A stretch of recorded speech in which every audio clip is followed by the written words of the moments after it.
Le millésime 2023 a débuté avec un hiver qui était plutôt doux, mais qui malgré tout a entraîné un débourrement début avril à mi-avril, qui nous a laissé passer les jets de printemps. La vigne a continué son cycle avec un printemps qui était plutôt doux, des matinées fraîches, une croissance du coup modérée, qui a entraîné une fleur, on va dire, début juin pour les secteurs précoces, à mi-juin, et qui s'est passé sur l'équivalent d'une semaine, donc de très très bonnes conditions. Malgré une sortie de grappe magnifique, on a connu un été assez pluvieux, avec des épisodes de maladie assez importants, une période assez stressante pour tous les viticulteurs, mais le travail a été fait et nos grappes sont magnifiques pour les vendanges. Comme prévu, la fleur nous portait des vendanges tout début septembre. Nous avons commencé l'écrément le 1er de septembre pour la cave coopérative d'Azé. Et derrière, nous allons faire des tests de maturité pour attaquer nos vins tranquilles. Afin de déterminer la parcelle à vendanger, nous allons procéder à des tests de maturité. Nous allons emmener notre échantillon à la cave, mais vu les raisins, je pense que c'est tout bon pour les vendanges.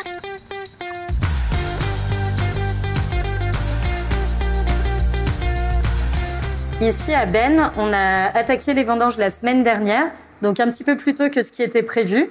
On a une belle récolte avec des profils aromatiques très expressifs. On est très content des chardonnays qu'on a pu rentrer cette année au domaine. Au niveau de nos collègues en pinot noir dans le reste de la Bourgogne, on a également une belle récolte et une jolie maturité.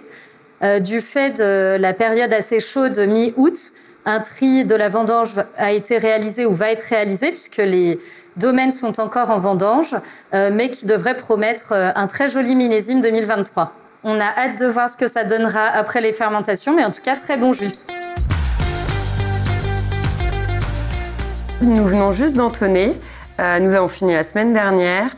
Concernant les rouges 2023, nous avons un style différent sur différentes cuvées, de par la météo qui a été plutôt sèche courant septembre avec des fortes chaleurs.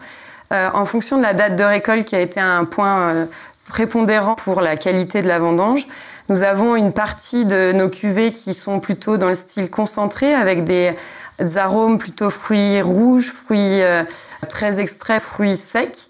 Et nous allons avoir une autre partie des cuvées qui avaient un petit peu plus de charge, donc qui ont eu le temps de mûrir.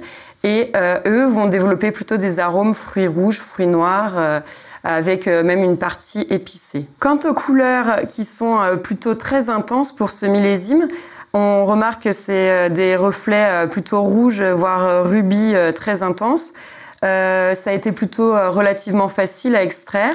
Les tanins sont très soyeux, assez délicats, et nous avons une belle complexité et un bel équilibre pour ce millésime. Pour les blancs 2023, nous sommes assez unanimes pour dire que c'est un très grand millésime à blanc.